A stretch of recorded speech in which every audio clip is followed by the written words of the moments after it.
Okay, we are live. We're still on the side. What? Well, you could move over a little bit more that way. That would work. Anyways, let's see if I can get this thing up on mine.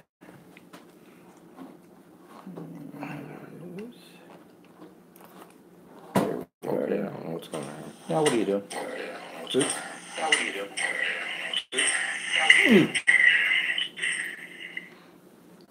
Okay, top chat. Okay, so we've got 3 people, counting me. So, hello, whoever's out there. Hello.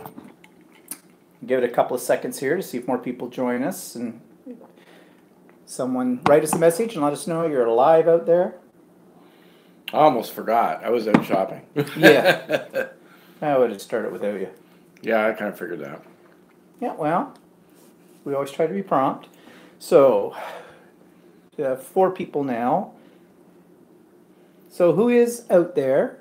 Let us know. Send us a little chat message. Don't be shy. Yeah, I was out shopping and I was looking at the clock and I saw it was like 3:15 and I thought, and I hadn't been to the grocery store yet. And Jody's And here. I thought, better get going. Yep. Hi, Jody. Jody is here. Jody's first to get into the chat, and we'll see who else that we get today. Now, anybody that's from Canada that watches this may be away this weekend because it's the long weekend in Canada, Victoria Day weekend, or as we commonly refer to it in Canada, the 2-4 weekend. Even though it's not the 24th of May, we always have the weekend that falls just before the 24th of May is considered Victoria weekend, which it's named that because it's in celebration of Queen Victoria's birthday and all that stuff. I'm not even sure if her birthday was actually May the 24th, but for some reason they picked May the 24th, and it's been that way for 100 years or longer. Glenn's here. Hi, Glenn. And so we'll just give it another couple of seconds. So our drinks today are white wine spritzers. More spritzer than wine. And we're having cheese curd, which if we were in Quebec, they'd be throwing that on the French fries with gravy. And special cookies, which we're going to talk about why these are Queen special. Victoria's birthday was May 24th. Well, it was actually the 24th. Oh, okay. 1819. She was born 100 years before my dad. Well, that's good to know, and they're both dead. So, that's really good. Hi, Brenda. Here, too. So, how many we got so far? Ooh, total of 6. Wow, big time. Mel's here. Hello, Walter, Stephen, everyone. Beautiful summer over here, finally. Today's okay. What's it like out? I didn't go out yet. It's supposedly 21 degrees Celsius, which is about 70 degrees Fahrenheit.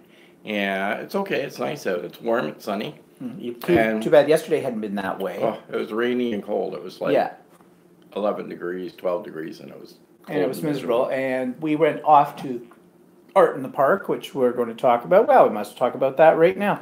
So, long weekend, traditionally, in a place, about an hour away from us to the east, right, or so, called it's a small little village. Yeah, called Warkworth. And Warkworth, as Walter says, small little village. I'm not sure what the population is of Warkworth, but it's pretty much country. And every year on Victoria Weekend, they have something they call Art in the Park. And basically, it's a field. Well, it is a park. Very small park. Yeah. And local artisans have their little tents set up where they're selling a lot of jewelry. A lot of them are selling jewelry, some pottery, some actual artwork as well. Takes you a whole 5 minutes to see the whole thing. Yeah, there's only about maybe 20 vendors, if that. Yeah, if it was that That many. might be still a little high. I don't know. But the reason we go every year is, well, if the weather had been nicer yesterday, it's kind of a cute little town. It's got some little gitchy stores in there.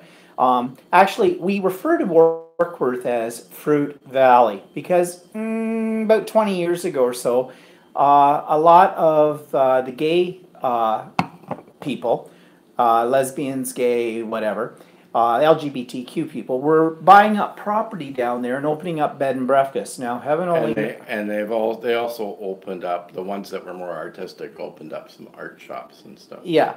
Hi, Cindy.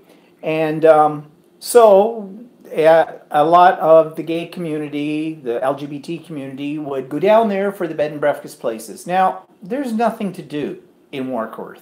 I mean, this is literally a little village that rolls up its sidewalks at about 6 o'clock at night.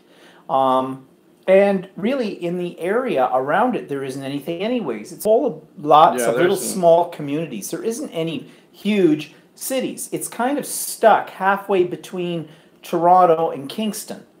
And so, and then there's Peterborough to the north, to the they also have a northwest. cheese factory too, didn't Oh they? yeah, the cheese factory. Yeah, whoa, woo, Saturday night at the cheese Okay, we factory. could have gone there and gotten some. Well, I was going to suggest it, but it's the same. It's the same Yeah. one that they have up at the other thing. So, and plus, you already stocked up on all that cheese you got on sale. Yeah. So we've got cheese coming out of our ears. But anyways, so we go down. So a lot of these gay people moved in, did all that kind of stuff. But what's funny is the little gitchy stores that are there, and there's not many of them. On one side, there's a store run by two lesbians, and on the other side, there's a store run by two gay guys. I don't know how they keep the doors open, really. Yeah, because the stuff they sell in there, like, I mean, unless they get a lot of traffic, I don't know. Well, anytime we've ever been down there, we've never seen a lot of traffic. And if they're going to get traffic, they're going to get traffic on this particular weekend because that's Yeah. when they have the art and the art kind of thing. But anyways, it's kind of cute. It's an interesting area. If the weather's nice, it's kind of a nice area. I didn't grow up in that area really, but I was born in that Close area. there. Close Yeah, I there. was born into a little town called Campbellford, which is about 30 miles, probably north of Warkworth. Maybe not even 30. So it's kind of Hicksville down there, but it's picturesque, it's pretty.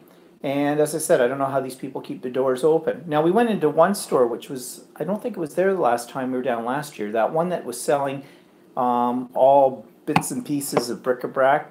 There was an old Remington typewriter there. I've been keeping my eye open for old typewriters, but to be honest, I don't know what I'm going to do with it.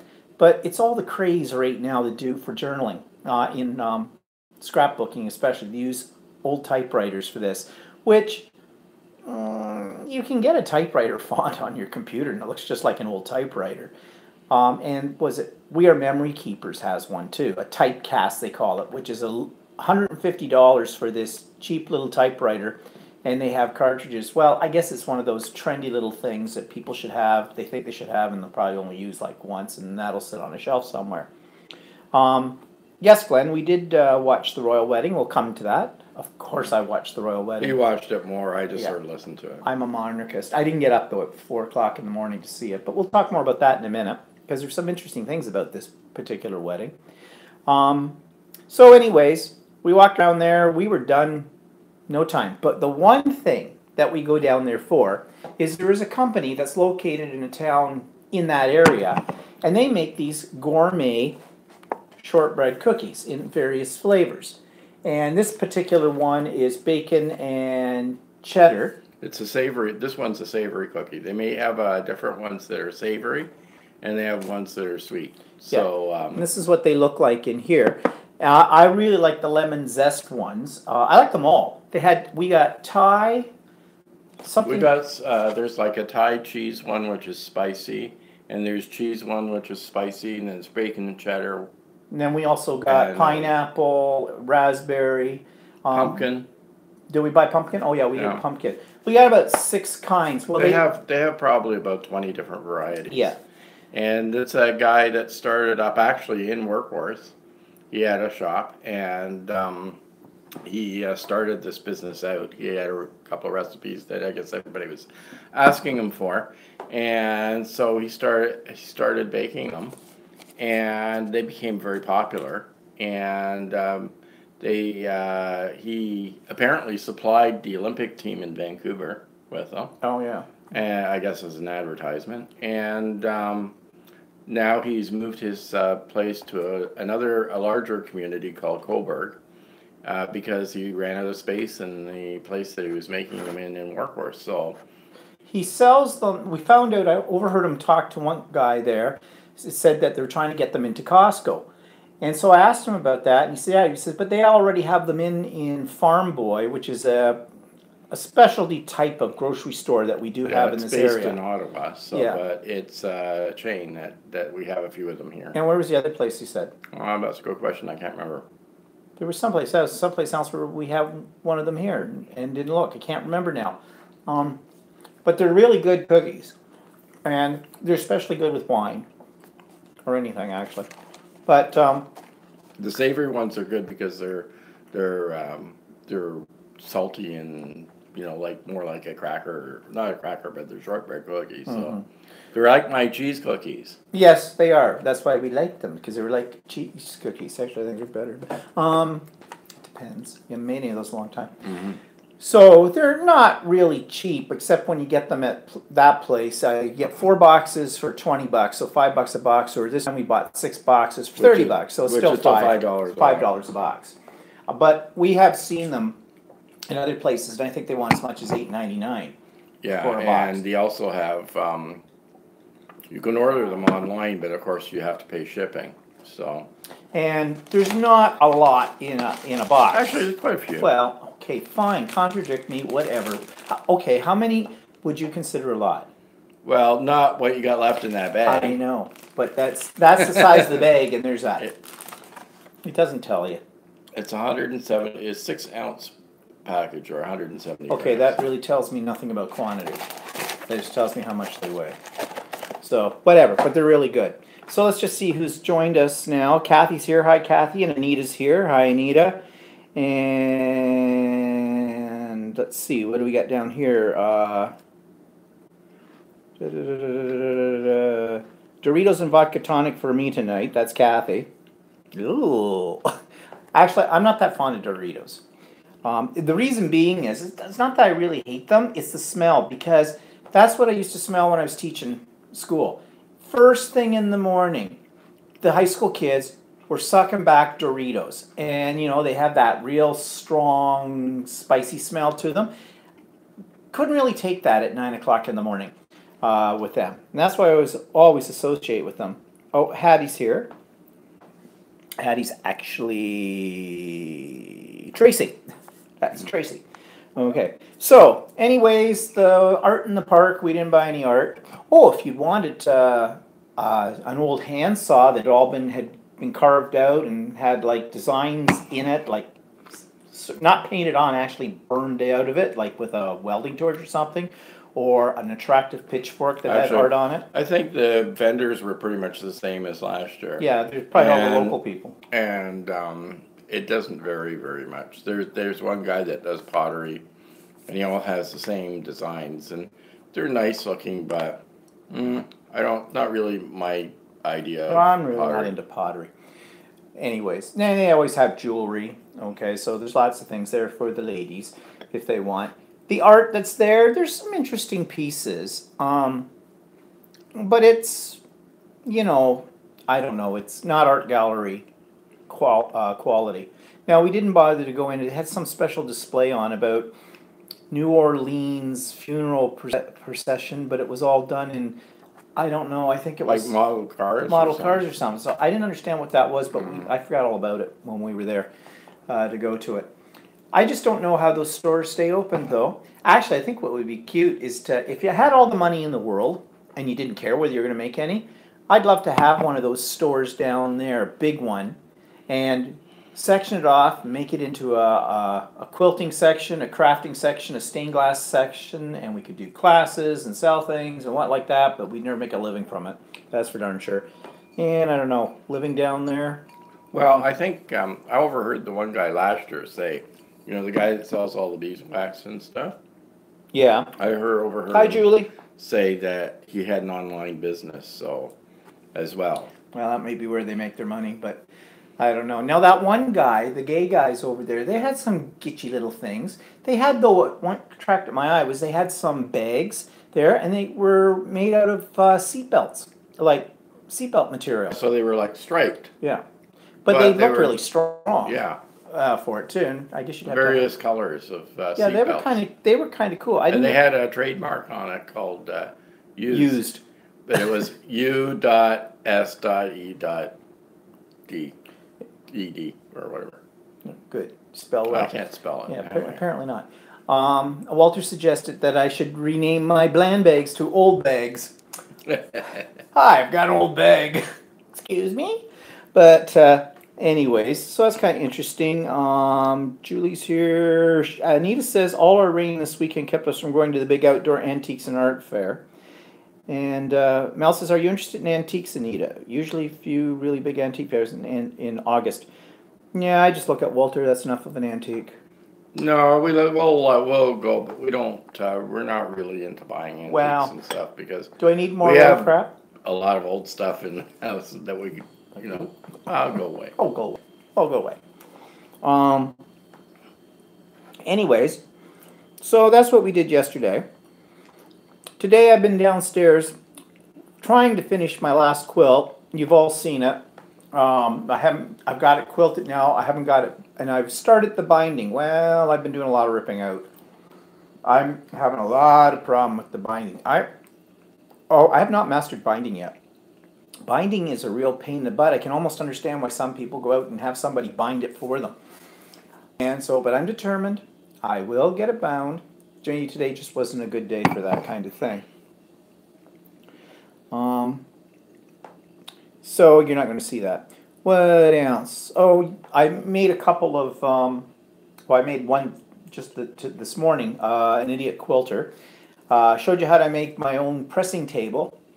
I'd made a pressing table before, but it's only about so big, and my idea was to have one that was as big as my sewing tables, where I cut my material and everything like that. And I figured, my theory was that if I made a huge one that fit the table, put my cutting boards on top of it, when I needed a bigger surface to press, I just lift the cutting boards off, and when I don't need it to press, my cutting boards are there. And so far, that's working out really good with it, really well. Yeah. So how big is it? It is 4 feet by 5 feet 2 inches. Right. So it's big, really big. Because I had a big, huge piece of plywood. Yeah, didn't have to cut it. It was a perfect size. Fit right in there really nice. And I actually had batting and enough canvas to cover it all too. I was surprised I had all that. And I bought some new toys, of course. I bought a little iron. Remember, I think, it was in my vlog this past Monday where I was talking about, in my little hoop, what pissed me off. That little iron that I was asking one of the people at the sewing store about, and she obviously didn't understand what I was asking about because she directed me to something that was not what I was looking for. So I broke down, bought it off of Amazon, got it, and I did a little thing this morning, and you can check that out if you're interested. It's just a little hot iron that looks like a soldering iron, but it's meant for pressing your seams and things like that, although you can use it for other things too. It has other optional accessories you can pick up for it. I don't know how much I'll use it, but I've got one. So I like that. I like the tools. I like the toys. And I finally got my copy of EQ8, which is Electric Quilt 8. And Electric Quilt 8 lets you design quilts, but it is a fantastic program. And I talked on my blog all about the little problem I had price-wise with it. They quoted me one price. It was about twice that price. We split the difference. They're really good at that store. But I thought that their price was too good to be true when they told me. Well, I think she accidentally gave you the price of the upgrade. Yeah, I think so. But anyways, they made it all right and everything, and so that's okay. I would have paid the price that they want it for if they had been sticklers about that, because I wanted it, and it is a good program. I'm learning it right now. But I think it's worth the investment. Okay, so what else did we do this week? Oh, at the RMG, that's our art gallery, I went on Monday for a curatorial talk on the new installation.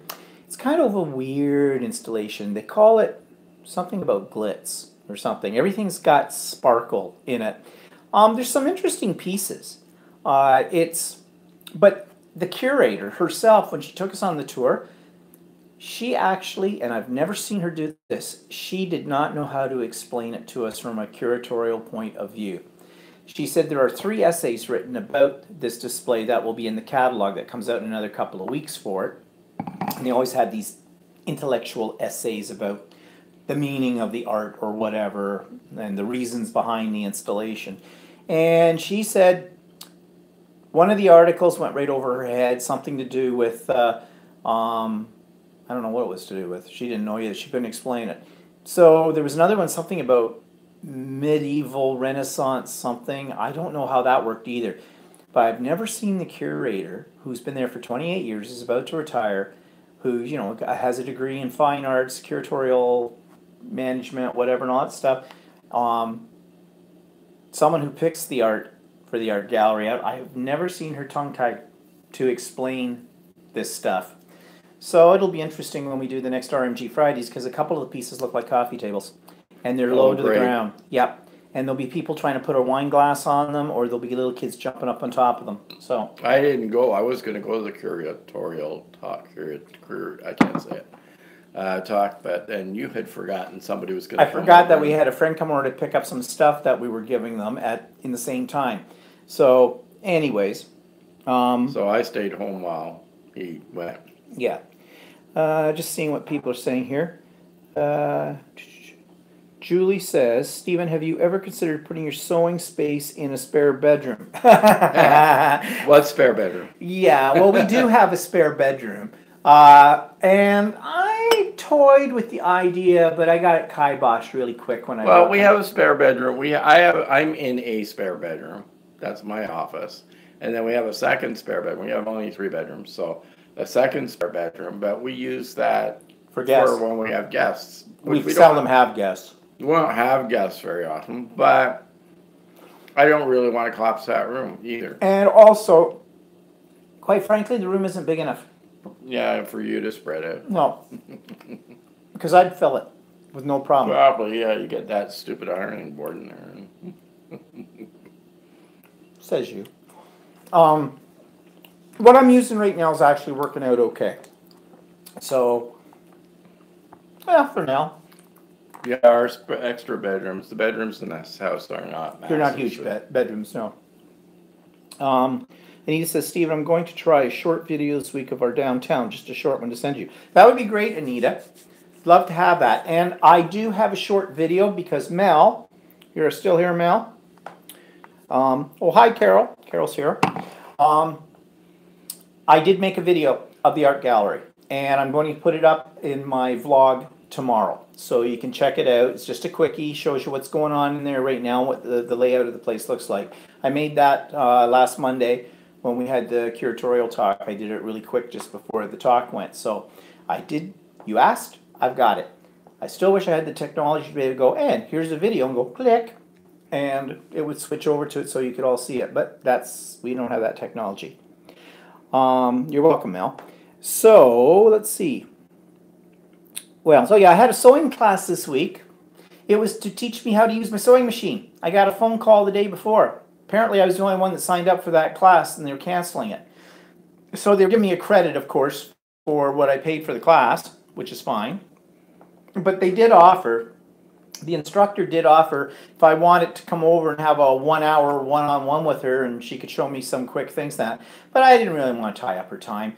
And on top of it all, they're really good answering any questions I ever have about my machine anyways. In fact, that's part of, because I bought the machine there, they told me, basically I have lifetime, anytime I want to know something or whatever, they'll show it to me, and they're really good. And probably I should read the documentation. You know, probably should get out the manual and really read it. I use it more on a basis, what do they call that? On a need-to-know basis. Yeah, I'm not good with manuals, they're boring. But anyways, so I was a little disappointed though, because I was looking forward to it. But the next class starts not next week, the week after. It starts on the 31st, and that one's about using my serger. So I thought you had one coming up this week. No. On Tuesday? No? No, the one that's on Tuesday starts on Tuesday the 31st. Oh. Yeah. So anyways, so I've still got those. Okay, so what else? I'm looking at my list here. Well, we did lunch with my mom. I told you that for Mother's Day kind of a thing, we were going to take her out after the fact. So we did. And she had about 2 bites. She got like a gourmet tuna sandwich with french fries and that. And she took about 3 bites of it, and the rest of it she took home. Which is usually typical of my mother. Anyways, she eats like a bird. Well, when you're out with her. She was probably full of candy, who knows. But at least we got her out. So this week coming up, though, I have not heard back from the CCAC just to make sure everything's gone through fine. She's got on the waiting list, so I'm going to have to phone about the middle of the week and check out what the status is of that. And I've also got to call that company that I sent my fabric samples to because I've heard nothing from them. So I don't know if, one, they're not interested and they're ignoring me. Two, they're so backed up with trying to get into contact with people who've sent them emails that I'm just in a long queue. Or three, it fell out into cyberspace and no one ever saw it because, as I said, that their address for fabric, the email address, it didn't work. So I have a number. I'll give them a call. Let's find out what's going on, how I do it. Maybe I'm not doing it the right way. I don't know. But I'm not letting it die yet. Yeah, Anita says it may take a while. Yeah, these things usually do. Oh, and Anita says, have you heard back from the company on your fabric designs? Yep. Yeah, so that's what I was saying. So we'll wait and see how that all works out. Let's see. So, royal wedding. The biggie of the season, I guess. I don't know how many of you actually watched it. I didn't get up at 4 o'clock to watch it. That's what time it was going to be starting live. But I did put the PVR on to record it, and I watched bits and pieces of it, and then I watched the whole ceremony through it. And I guess a lot of people are saying that they thought this was very revolutionary because of the number of black people that were involved. The cellist was black. Well, Meghan Markle, she has Caribbean background. Her mother's Caribbean. Her father, I don't know where her father was from, but he was white and whatnot. They had a gospel choir that sang "Stand by Me," and they had a guest minister from the Episcopalian Church. I guess he's the highest one for that church in the United States, kind of a thing, and he delivered this very lively sermon. Now, it was funny because some of the commentaries, the British commentaries, or one of them anyways, was commenting he thought he went on too long. Apparently it was 13 or 14 minutes long, and he said, the Queen has always said that a sermon should be no longer than 7 minutes. The Queen, they did take a couple of shots of her while she looked like she might have been okay, moving on to this guy. He was certainly taking advantage of the fact that he had a captive audience. It was a good sermon, though. And he's a good speaker, and he was very lively, and he had funny moments in it too as well. So I don't know if it was completely appropriate to have one that went that long in a wedding, but whatever. Yeah, Anita says I thought it was a little long, and she watched it all, and so did Kathy. Oh yeah, and Mel says there's always other companies you can try about the fabric. Yeah, and I've seen lists of them, and I may give them a try, but I'll pursue Northcott first and then move on, only because Northcott has a headquarters here not far from us. Mel says, not interested, just wishing they will have happiness and some privacy in their personal lives. She didn't watch it. It was a nice ceremony. Her dress was nice. It was simple. They were talking about the fact that the most exciting part of her dress was the fact that the veil was as long as it was. It was longer than the train. And also they went on about the fact that it was handmade lace and the veil, and it had all 53 of the countries in the Commonwealth, their symbols embroidered into it, because apparently... Of course, nobody can see them. Well, no. Of course, she is big about things about the Commonwealth, and so is Prince Harry, supposedly, as well. So, and of course, Canada is part of the Commonwealth, as you may or may not know. But I thought it was a nice ceremony. I just don't know where my invitation was, though. I guess it got lost in the mail. Wow, I was busy that day. I couldn't make it. And the two little boys that were holding up her veil going in, they are one of our past prime minister's grandchildren. They're twins. What's his son's name that had those? Isn't it Brian Mulroney? Brian? No, it's not Brian. Brian Mulroney was the prime minister. He's on ET Canada all the time. I don't know. His last name's Mulroney. I can't remember what his first name is. Should know. Yeah. Brenda says I got caught up by the YouTube videos. Yeah, there's lots of videos about it on YouTube too. And actually, I watched a little thing that must have been done on TV about sort of the history of Harry and Meghan, kind of a deal. It was kind of interesting. I did not know she'd been married before. That's where the monarchy. Yeah. That's where the monarchy has come a long way, because back when the whole idea of separation and divorce between Charles and Diana, that the Queen was having a lot of problems handling that one. So they've come a long way in the royal family since the days of Diana. Well, they should have to come up to modern standards. Yeah. Well, Glenn says, when the trumpet started as Meghan was entering the church, I loved the facial expression of one of those boys. You could tell he loved it. Yeah, well, they're probably like their father and their grandfather, show people, you know. And Jody says, I thought the sermon was not only too long, but the bringing up of Martin Luther King was inappropriate. I thought the dress was ho-hum, blah, and bland. You might want to rephrase that last word. Maybe tasteless? No, it wasn't tasteless. You mean tasteless? No. No. Boring, flat, monotone, whatever. Anyways, yeah,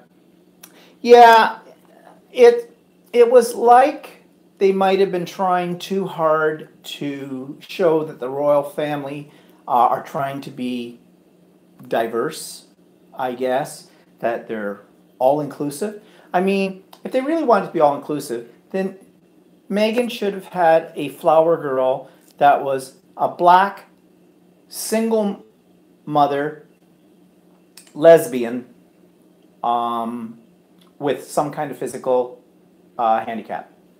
Then they would have covered all the bases, or at least had a non-binary person, whatever those are, added all.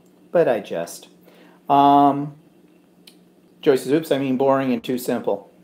Yeah, I'm not sure if that's even better, but okay. It's fine. Just open your mouth, put the other foot in. All right? That's okay. That's what I get for having a name like Bland. Vale and Tiara were beautiful, Kathy says. Yeah, I thought, well, she looks good. The two of them look good together. I didn't realize how old they are, though, until this show I saw. Harry is 34. And she's 36. And she's 36. And in this interview too, this thing that we saw, she wants to have children the whole bit. They better get on with it. I mean, the biological clock's ticking on there. Of course, then that means William's about 2 years older, I think, than Harry. And what, George is, how old is George now, 5? Well, I guess people have kids later now in life. So, of course, they're the royal family. So what are they worried about? It's not like they don't have health insurance. They have their own doctors, the whole bit. I mean, if there was anything that was going to be a problem, at least they'd have the best of care, I guess, out of all of that. So anyways, yeah, I thought it was interesting. Now I'll have to find, I haven't talked to my mother today. She was planning to get up at 4 o'clock to watch it, because my mother's a real monarchist. We have a whole box of old scrapbooks that she kept as a kid about the royal family.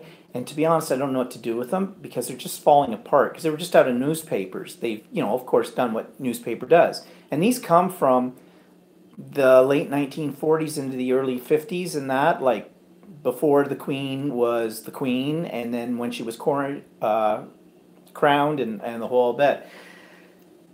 And it would seem like a shame to throw them away, but on the other hand, what am I going to do with them? I mean, they're just collecting dust, and they are disintegrating. So, and they are newspapers. I mean, are they worth anything? Not really. But I'll have to look through them and see a little bit more carefully and make a decision. Good materials for mixed media, Mel says. Yeah, I've thought about that. But actually, I think most of them would disintegrate as soon as you hit them with anything. And Anita says it was on all day and evening here in the USA. Americans, I think, do have a real fascination with the royalty, from what I understand, mainly because they don't have any royalty.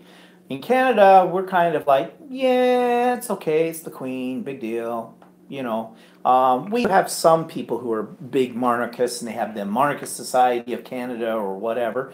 And then we have those people who want to abolish it, but, they don't have any power here anyways. It's just a figurehead. They don't make any decisions. They can't stop anything from happening in our country. So really, it's just our connection to the Commonwealth and our British roots. And it makes us different from Americans.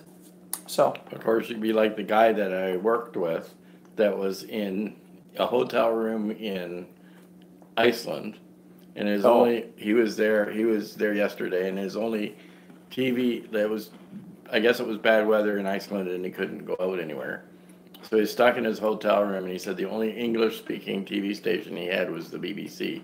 And he says, and guess what was on? well,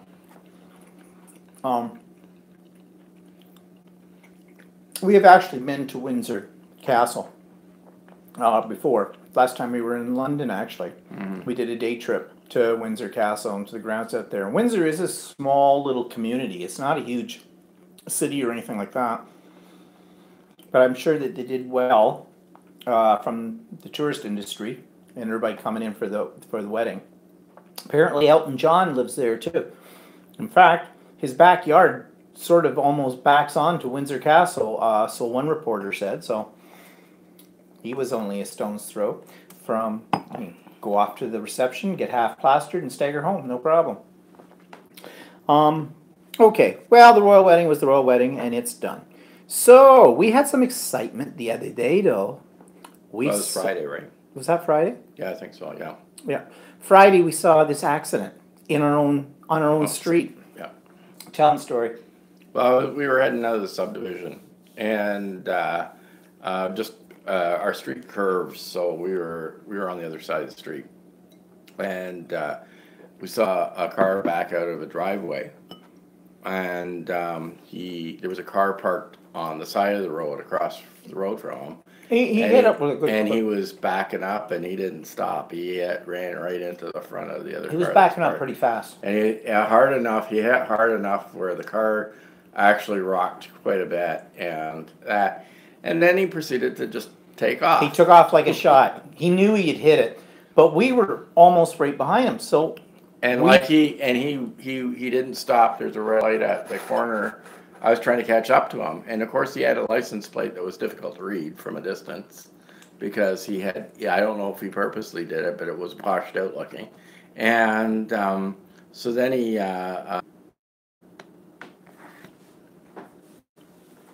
Okay. Hello. We just lost the connection for a second there.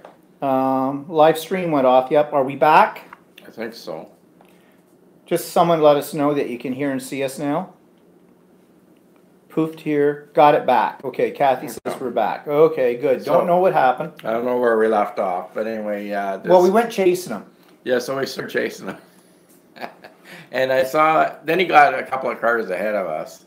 And then I saw that he had turned off in the distance in this one plaza.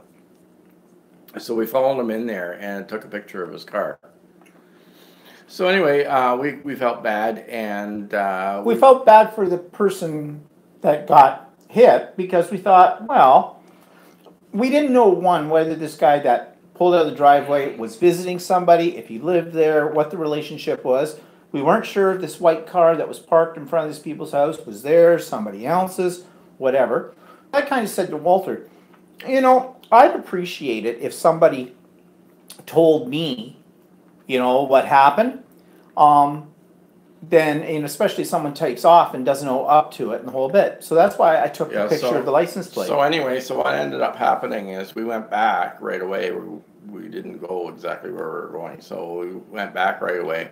And the owner was standing outside with another lady, and we rolled down our window and said, well, we kind of saw everything. And he said, oh, well, it's okay. The lady that was there was the wife of the guy that had hit him, right? Or had hit the car, right? Good, Jody. And so we thought, okay, fine. It's taken care of and all this other stuff. Later in the day, the doorbell rang. And it was the guy that we saw with the car. And I guess he explained that it was actually his daughter's car that got hit. And she had just had $3,000 in repairs. $3,700. To fix the front end of the car. And now she's got to get it redone again. And so I guess he was going to, I don't know if they were going to pay for it if it was small damage or whatever. Well, I said, based on the fact the bumper was cracked and everything, I figured that it'd probably be $2,000 or $3,000 to fix. And sure enough, he said to me it was $3,000 to fix. And he said that basically it sort of sounded like the people across the road were not going to pay for it. Well, it also sounded like this has happened before, but from the same Yeah. people to one of their cars another time. Yeah. That this is the second Well, time. you'd think you'd stop parking at the front of the road. Yeah. Well, the wife kind of said when we were there, oh, well, he wouldn't have been able to hear it. He's really hard of hearing. Oh, he knew he hit it. You didn't have He to. bounced. You didn't have to be hard of hearing. You would have known by the shock of hitting the car that Yeah, Anita says, why did he not know he ran into it? No, he knew. He Because knew. as He soon took as off. he did it, he took off in a panic. And like Walter said, he basically ran a red light to go down and whatnot. He wasn't counting on us, though. So the guy came to the door, the guy who's the owner of the house. Owner of the that house. where they had the car parked yeah, there. and to get the information from us because So we he were going wrote through down it. my information and phone number, and then later that afternoon, I got a phone call from a police officer to describe the accident. And Steve sent off the picture to the police officer of the car that hit them. So I guess they now have a record of it. And I gathered that the guy whose car was hit was not particularly in good friendship with the guy across the road. So No, it sounded like there was no love lost between the two of them with it all. So Anita says, sounds like he should not be driving. Well, you know what's Yeah. ironic? There was a sticker on his back window that said, drive safe, the war amps. Okay, there's something ironic yeah, about actually, that. he's probably, I don't know, we didn't see him. He's probably an older guy. He probably shouldn't be driving. No. Because I think he drove, the car was parked in front of a pharmacy, a medical pharmacy for maybe he's picking up his drugs. I don't know. Maybe. But his wife was definitely older than us, so Yeah, so I think he's a senior, and who knows, maybe his wife doesn't want him to drive either or something Yeah. like that, and this is just another nail in the coffin. I mean, in some ways, I feel bad that I squealed on him, but in other ways, especially after what I heard this guy say that, you know, his daughter just got her car fixed and the whole bit, and now she gets plowed into it again. And like I said, I mean, we saw it, we were witnesses, we got his license plate number and gave it to the people because otherwise, they might have been on the hook or their insurance or whatever, and then your insurance goes up or I don't know what. Well, not only that, the car that he hit was an older Honda. And nowadays, if you try and get something like that fixed, sometimes the car company may not want to fix it because the car's not worth enough money. Yeah, so So here you got a car that this girl had just fixed up, and now she's got it's damaged again. yeah. I mean, I years ago, I went to, I was in Costco one day. I had a fairly new pickup truck, a small Nissan, and I came out and there was a great big huge dent in the tailgate. Somebody had backed into it, and I didn't know why. I ended up never getting it fixed, but it was really ticked me off that I had this dent in my tailgate because somebody had run into it. I mean, I'm sure he didn't do it on purpose, but on the same time, he had a responsibility, you know. Especially to a neighbor, especially anywhere, but I mean. But your neighbor across the street, like, wow, that's a good way to have a good relationship with your neighbors, that kind of thing. So anyways, that was our excitement on Friday with all of that. And, you know, I'm wondering if that guy gets wind that it was us who reported him in, he'll seek us out and throw crap on our house. Speaking of that, though, this is a segue into what we want to talk about next. Under Newsworthy, here's the headline. Pardon the language. Woman takes a shit at Tim Hortons. Okay, or Horton hears a poo. Okay, for those of you that aren't from our area, Tim Hortons is a donut shop that also serves sandwiches and coffee and soup and stuff like that, and sort of more, I guess, sort of like a Dunkin' Donuts or type of deal in Better the than States. Dunkin' Donuts. Better than Dunkin' Donuts.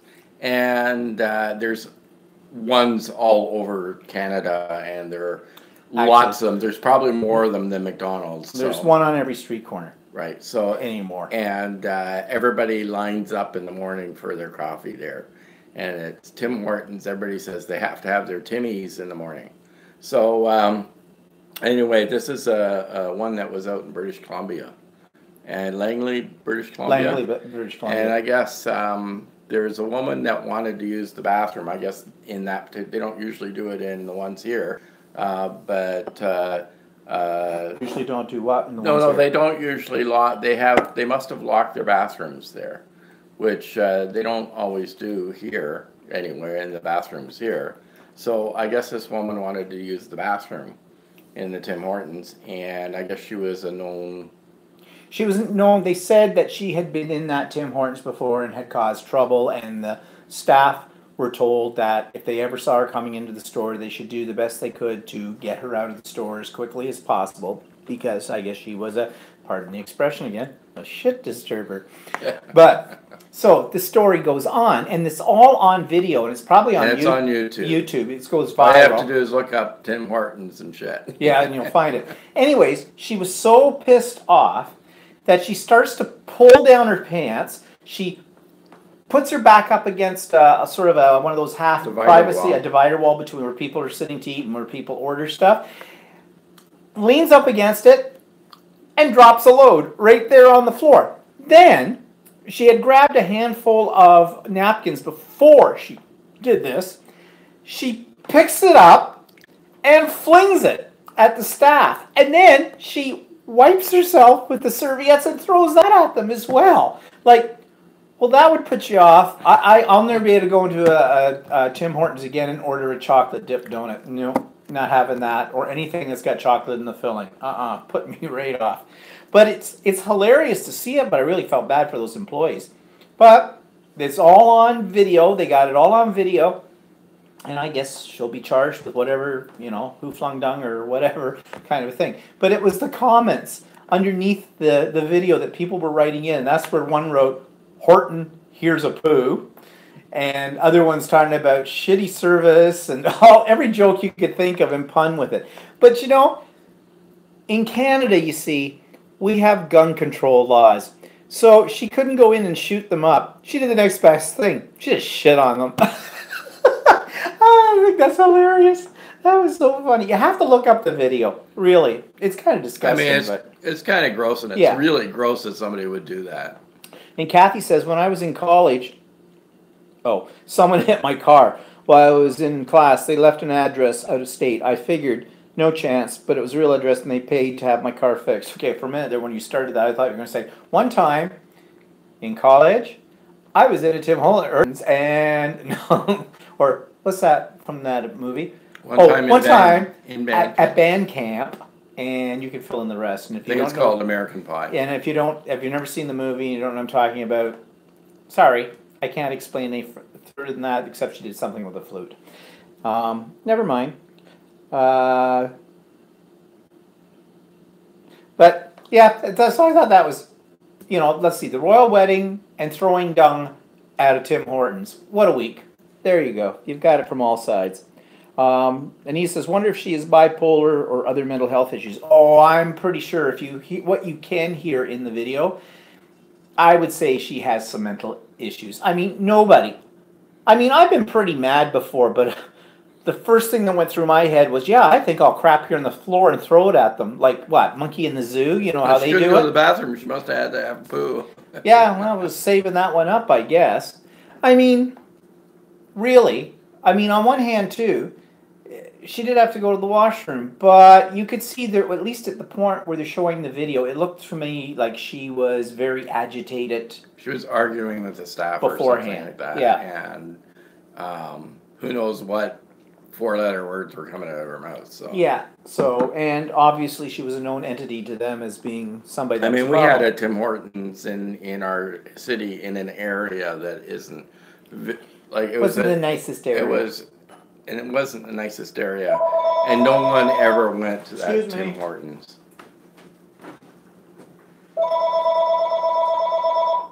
Our phone. Hello?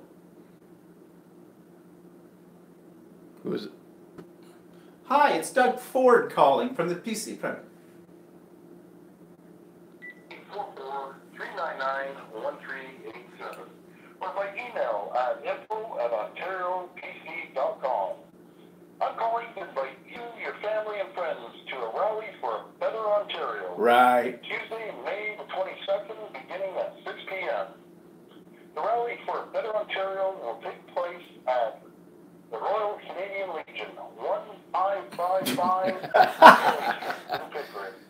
Oh, yeah, okay. Okay. Royal Canadian Legion, Yeah, a rally for Doug Ford. Okay, so you just all the drunkards will be there. You've just experienced firsthand Canadian politics at its best, at its finest. And Doug Ford's the idiot we told you about last week that, yeah, I'd be going to that nut.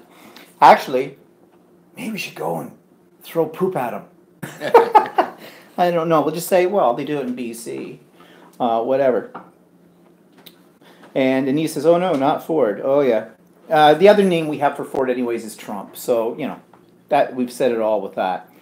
But anyways, so let's see. We moved from crap, royal wedding, accident. So what do we got now? Anything eating you, Walter? No. Actually, people that take off from accident. No, I don't really have anything. I'm trying to think of something today. Here, I'm getting wine out of our urine bottle. Specimen bottle. This whole thing's gone to the dog. We're talking a lot about. This is actually a urinal specimen. It's never been used for that. We bought it in an Army surplus store in. It was in what? In the States. In the States. Was it in Provincetown? Yeah, and many years ago. And the lady that sold it to me said, "Boy, we were selling a lot of these things. What are people using them for?" And I said, well, we're going to be using it for wine crafts. Yeah. Well, there you go. What a combination today. Everything's about bodily fluids. Anita says, I have something that's a pet peeve. Well, do tell, Anita. What? And Carol says, geez, I hate those calls. Mel says, are those calls usual over there? Yeah. Actually, one call that we get for pet peeves that's really bad is we get phone calls for duct cleaning, for furnace duct cleaning, and it's usually somebody with an East Indian accent. Usually they're from a call center in India. So, hello, I call you, I want to clean your ducts. And we'll get them 2-3 times a day. It's annoying as crap. And I keep multiple cooking. Oh, I keep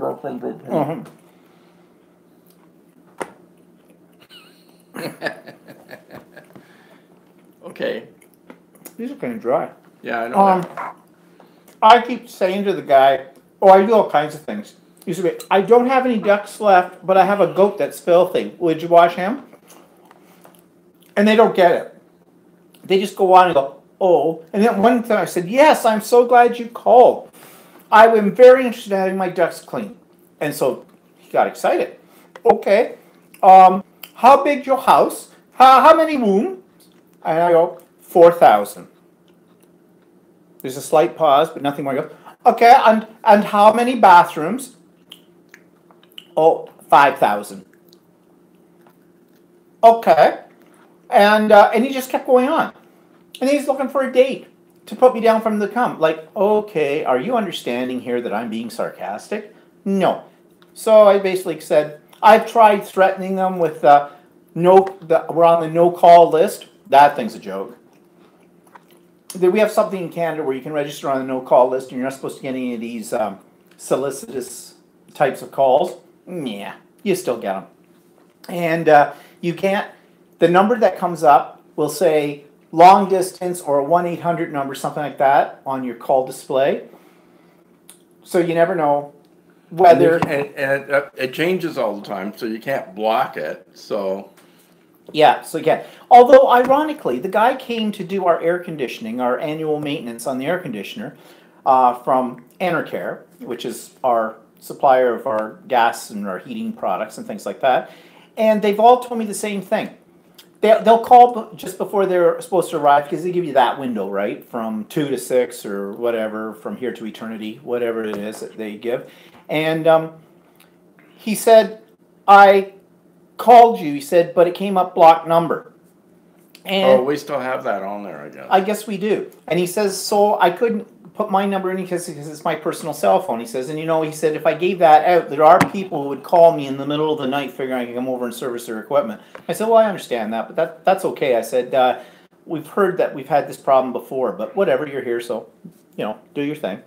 But, yeah, I mean, maybe it's another reason to go to a cell phone, but you get them on your cell phone too. I haven't got duct cleaning on my cell phone, but I've been getting calls every now and then, like about the election. Oh, and the latest thing we have in Ontario, or it might be nationwide, I guess, Canada-wide, the Amber Alerts on your phone. Somebody's run off with a kid, or they can't find a kid, or somebody's got escaped from the home and are out and around. They set up an Amber Alert, and it usually comes across your television screen. Well, they're trying something new. It comes on your phone, and you can't block it. So your phone will go off with this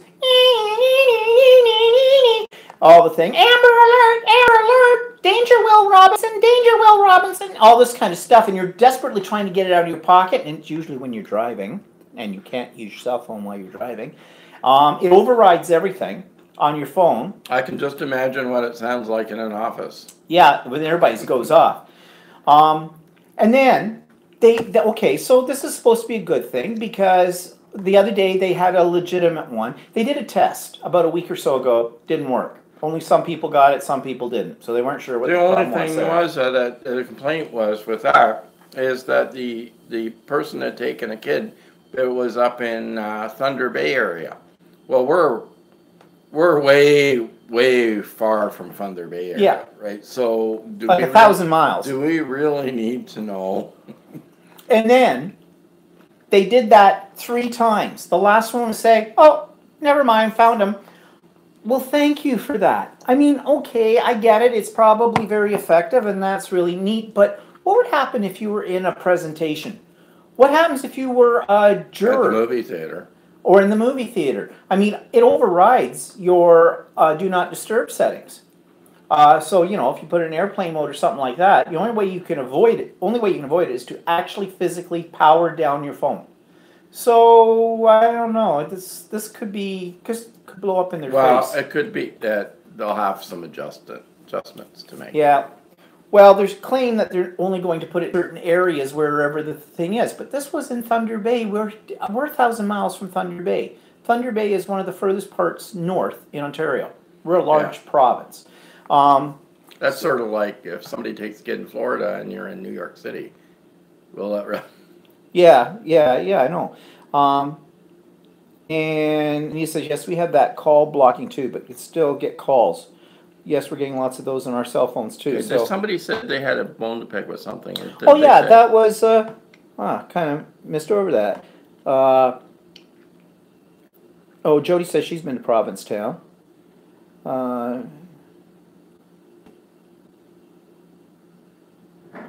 Mel, it was you, weren't there?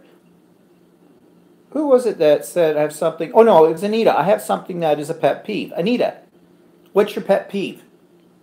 Tell us about that. I'm sorry, I got ahead here, and Walter doesn't have anything pissing him off. So I think we just covered a few things. Yeah, everything pisses us off. No. So let's see. What are we watching? Well, we started the second season of that show we told you about, the 3%.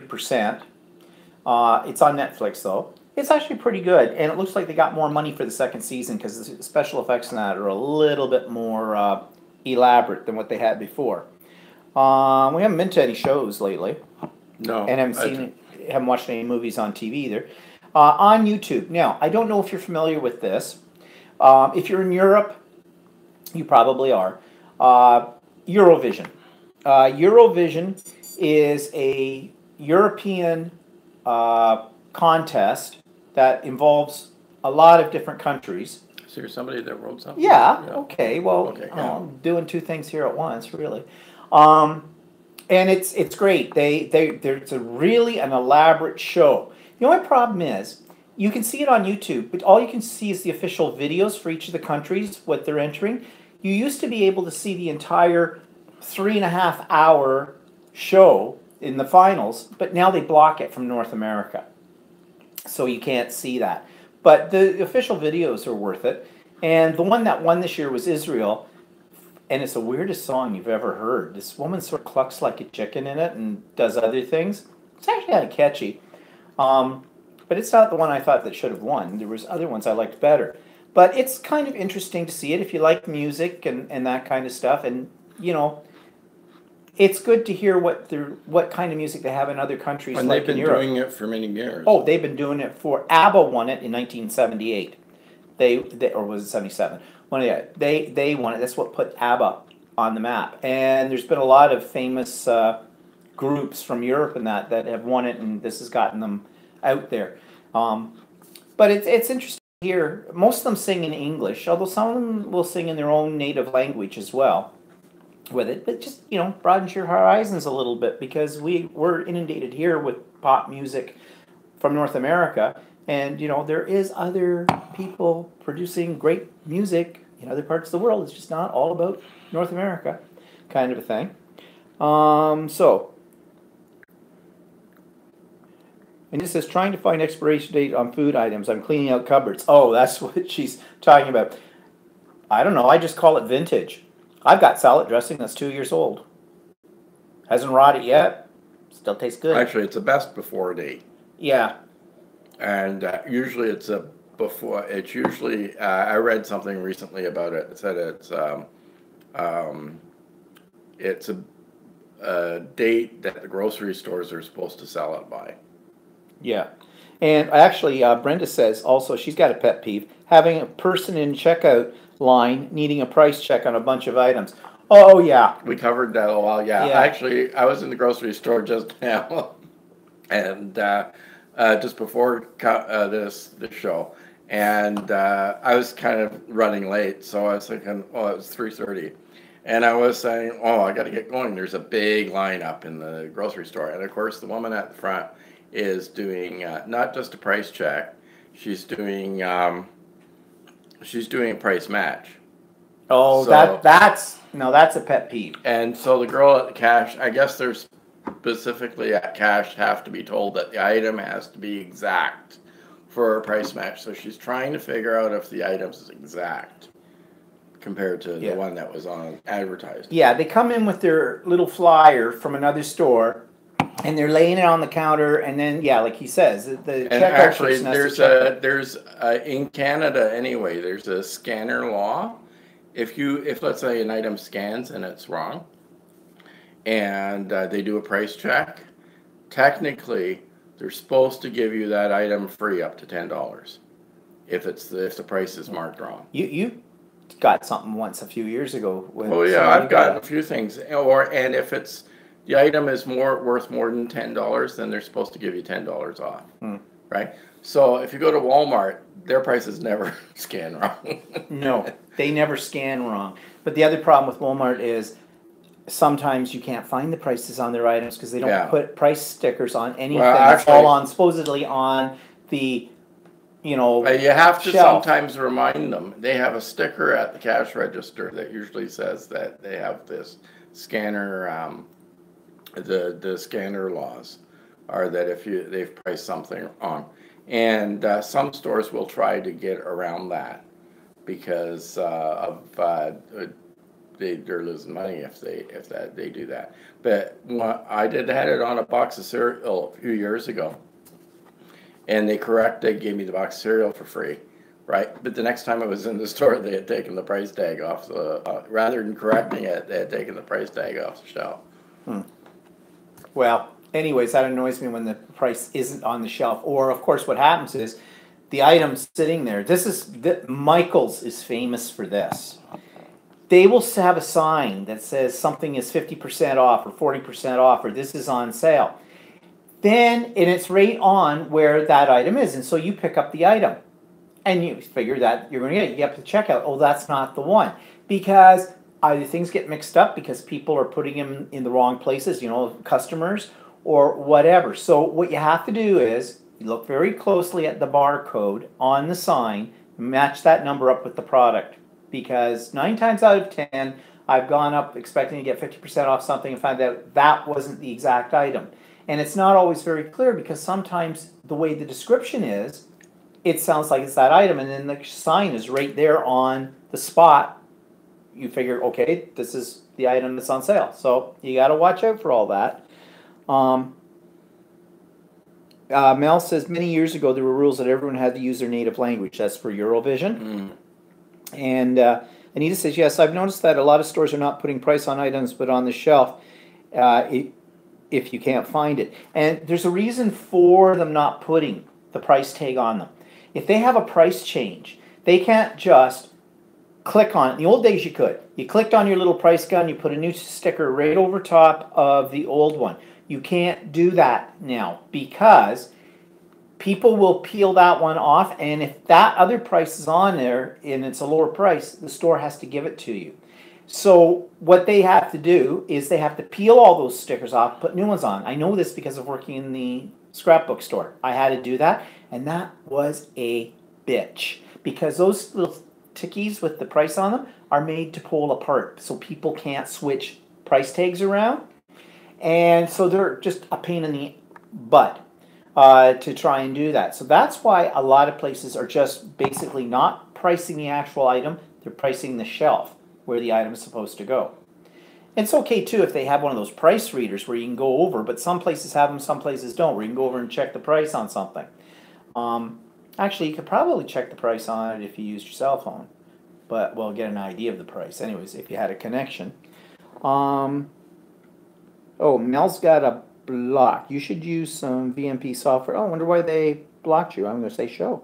Yeah, we could use VPN software. Yeah. But the number of shows that we can't see, I don't know if I really need to go to that extreme to do that. No.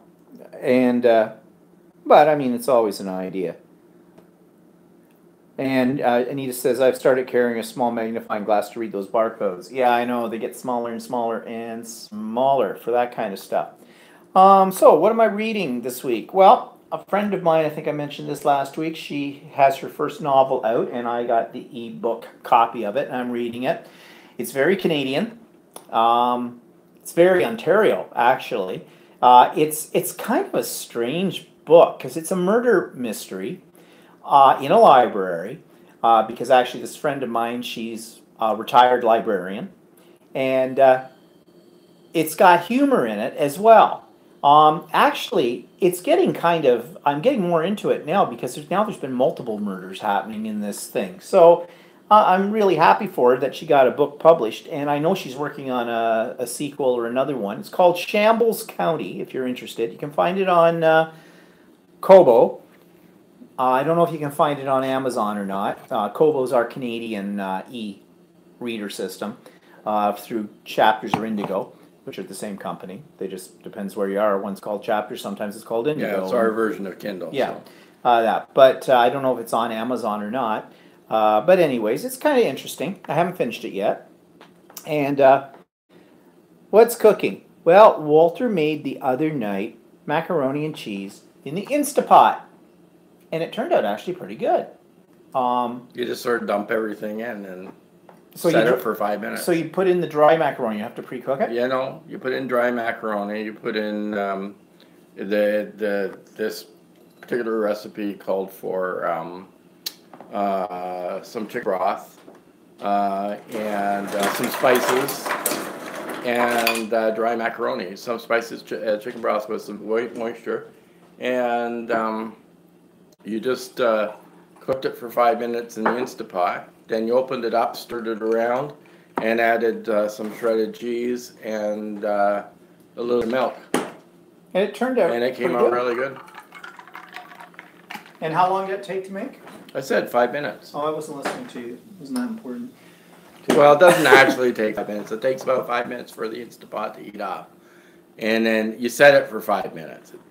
The Instapot automatically heats up, and then once it's heated up, it does the countdown at 5 minutes. So it actually takes more like 10 or 12 minutes. So I guess it's that way because so the pasta gets cooked. Well, actually, it turned out pretty good. So, but tonight we're having, we have not been eating a lot of vegetables lately. And Time to have some vegetables. yeah, you know the hardest part about digesting a vegetable, right?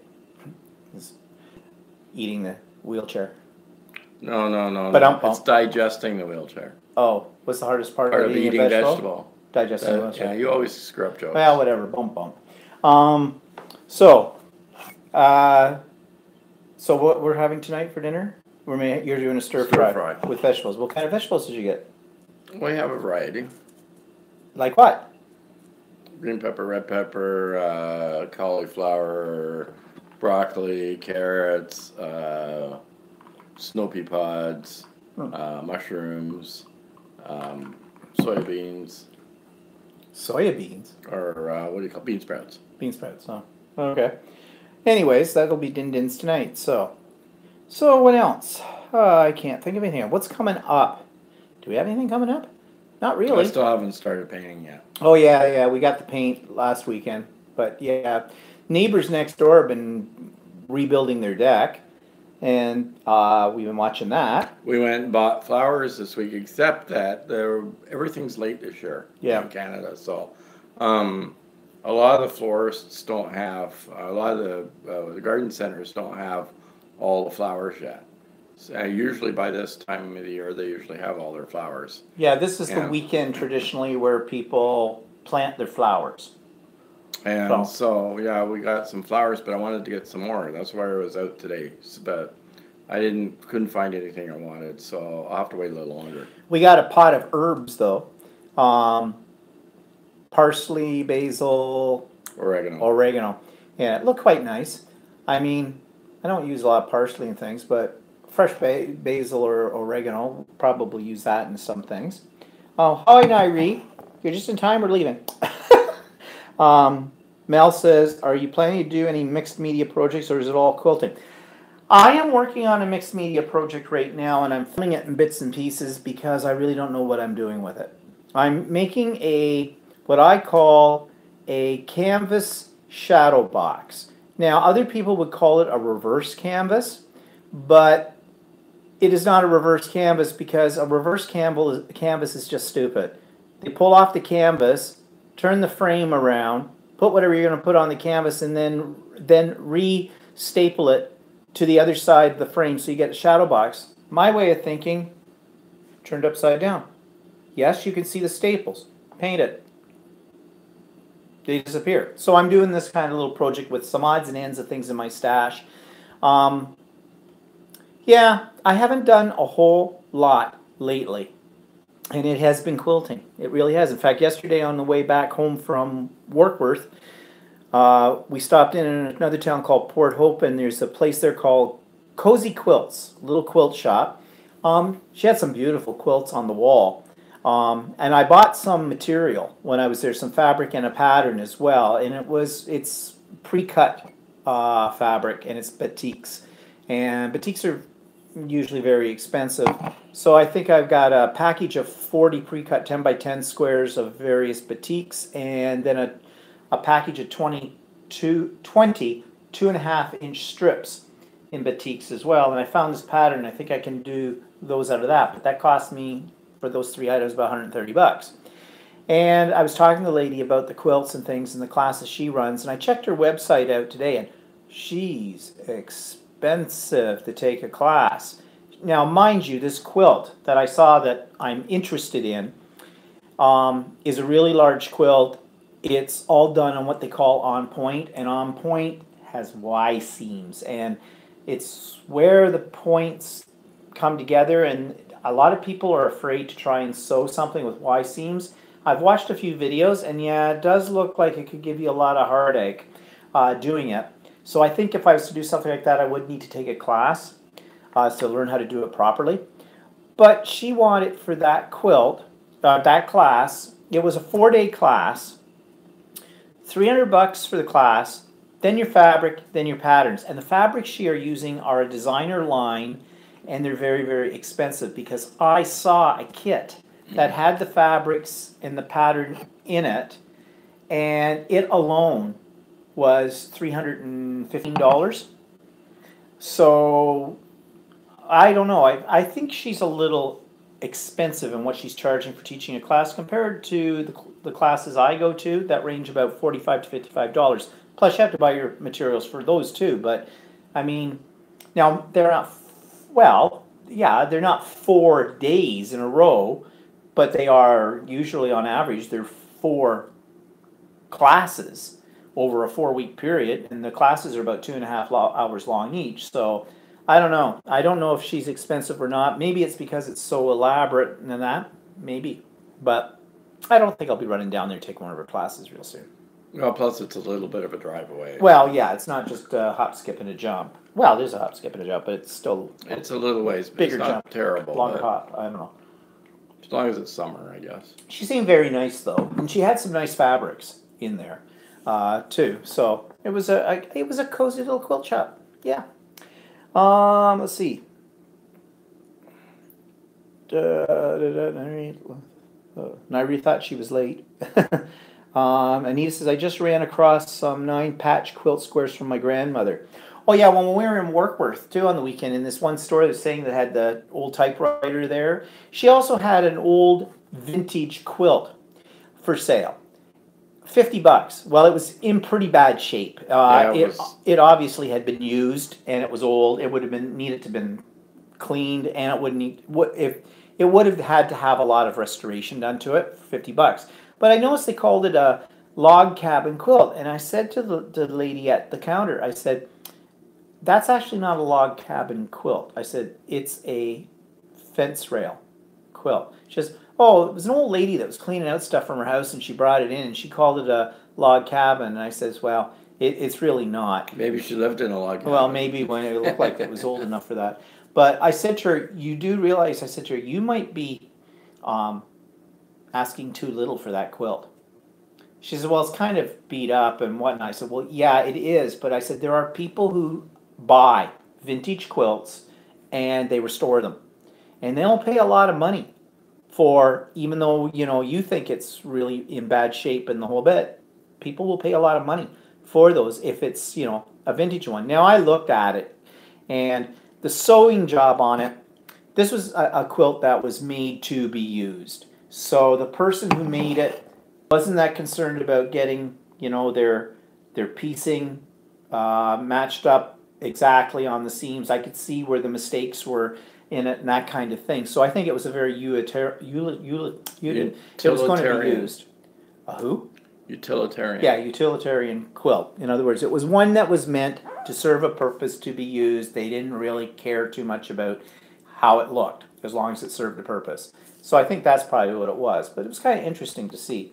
Anyways, Mel says, you could make a tutorial on how to thread your machine and use some old sewing machine. That would be useful, at least for me. Maybe I could use my machine someday again. Yeah.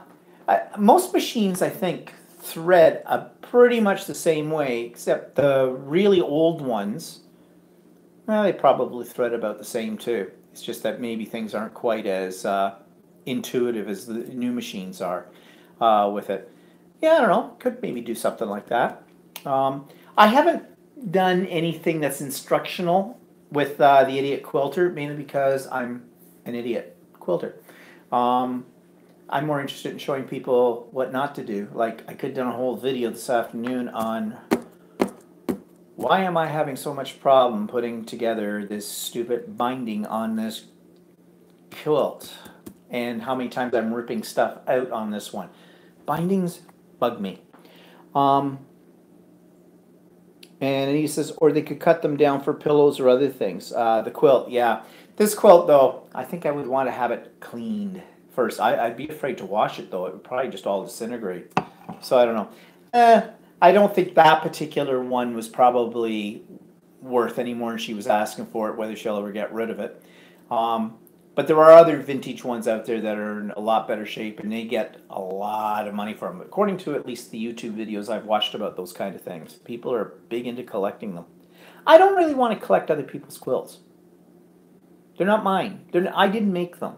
I want my own out of it. I think that, to me, that's The whole Wasn't point that of sort this. of like the people that they piece the quilts together, but then they have somebody else sew them? Yeah, like there's a whole controversy about this, I guess. So I've been watching, and as I mentioned to you, this Leah Day, um, who's a quilter in the States somewhere, and she's sort of a guru in quilting, especially in doing walking foot and free motion quilting.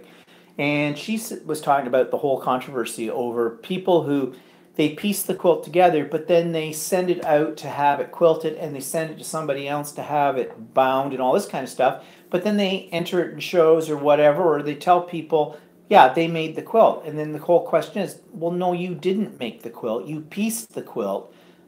The quilting was done by somebody else. The binding was done by somebody else. So the whole question comes down to giving credit where credit's due. And I ran into a lady at the last guild meeting I went to, and we were talking about quilting. And she said, "Oh, she said she goes such and such a place to have. They had long arms, and I think they would quilt them for you and everything like that." And I says, "Well, I don't want that." Yeah, they had long arms, long arm quilting machines. And I always think that'd be funny if I could get a couple of fake arms. I could do a tutorial. Today I'm going to do long arm quilting. Stand way back from the sewing machine with these two arms. Yeah, that'd be funny. But I said to her, well, in my way of thinking, you're not really quilting. It's a process. I want to learn how to do every aspect of it and make my own. And I don't think I would want somebody else to quilt, no matter how great they are and how lovely it would look, because they can do a really nice job of it, better than I can at this point. It's not mine. But I guess there are people who are trying to claim that these quilts are strictly theirs and not giving credit to these other people. I guess they figure if they paid these other people to do it, then they have no say in the matter. Well, I don't know. And then it brings up the whole copyright issue stuff. And there's been lots of videos about that kind of stuff. I didn't realize quilting could be so controversial. Who knew? Mel says, mine's about 20 years old and don't have manual anymore. Oh, it's your sewing machine and can't remember how to do it anymore. You might, Mel, be able to do a search for your sewing machine right on YouTube. A sewing machine manual. And you can do a search because sometimes, even though it's 20 years old, there could be manuals on the internet that you can download, like in PDF file format. I've done that with a lot of things before. So just put in the make of your machine and all the information you know about it, like model number, if you know a model number, that kind of thing, and see what you can come up with. You might find something. Will you be making pillow shams to match your quilt? No. It's not really big. It's not big. The ones I've made so far are more lap quilts in size. Now the next one I'm going to attempt, I'm actually going to make one that's a regulation twin size. I'm working my way up to queen size, mainly because the bigger the quilt, the more difficult it becomes when you're actually quilting it with your domestic machine. That's why a lot of people will go off and go someplace and learn how to use a long arm and rent it, which that part, I would like to try and do that too. Not right yet. I want to get a little bit more experience under my belt before I walk into some place and pay them $150 to take a certification course in this and then do the long arming. The other thing I'm afraid of is once I've done long arming, I might go, I want one of these machines so bad. And they're really, really expensive. They're around $20,000. And they're big. Like, I don't know where the hell I'd put it. So we'd have to buy another house. You'd have to buy a studio space. Well, you're talking about getting a shed. Yeah. So get a large shed. You move out there, and I'll take over your rooms. Yeah. But now there are long arm machines though that you sit down at that are smaller. But they're $5,000-$6,000. The long arms, the big ones, they run anywhere from sky's the limit. 10,000, 12,000, 15,000, 20,000, 18,000. 18,000. Yeah, no. Anybody want to buy the quilt? I have a quilt for sale, $18,000. It's a bargain, shipping included. Yeah. Okay. Mel says, Steve, you should change your YouTube introduction text. It says that paper crafting is my hobby, especially at album making. Yeah, I know. That one still says that there. You're right. I probably should change that. I have been thinking of doing a new intro too, but I just haven't got around to that yet. Anita says, I still have the sewing machine I got for Christmas when I was 7th grade. I had it cleaned and serviced a couple of years ago. The repairman told me to hang on to it because it has all metal parts. Yes, that's another thing you'll hear people talk about. Cheaper machines have more plastic in them. More expensive machines have more metal, and metal is better. The cheap Brother machines, they're primarily plastic, and they just disintegrate. You get what you pay for in a sewing machine, really. That's how it works. So metal is better. So they're heavier. I mean, if you're going to have to lug it around to anything, you'll have to do some body work. But yeah, they're better with that. Okay, so what else? Anything coming up? I guess not. I can't think of anything this next week. Next week's kind of slow. Tomorrow's a holiday. Doesn't matter to us. Doesn't matter to us. Every day's a holiday. When you're retired, every day's a holiday. Well, actually, it's nice there won't be so many old people out. He says, not looking into a mirror. Yeah, a lot of people. What? When you go out during the day and everybody's retired, like I mean, we're at the younger end of the spectrum, but the other, but then you get a lot of these really older people that can't drive or can't move or. Oh, there's something ironic about that. I'm not going to get into it. Like people that back up into cars. Yeah. Well, whatever. And we've hit a full circle. Yeah. Okay, so I think that's it for this week. Check out the vlog sometime late tomorrow when it's up. And I'll also check out my Idiot Quilter. I put a new one up this afternoon there as well. And I'll try and put up a new one, a mixed media one. I'm working on this piece. I'm really not sure where it's going, but when I do, you'll be the first to see it. So it'll be up. And Mel says, oops, already 0.30. Should wake up at 5:30. Oh, okay, so 12:30 in the morning, I guess she means. I think I have to go now. Bye for now and good night. Okay, bye, Mel. And goodbye, Anita. And bye, Cindy. And bye, Brenda. And Nairi and everybody else. And we'll talk to you all again soon. Bye-bye.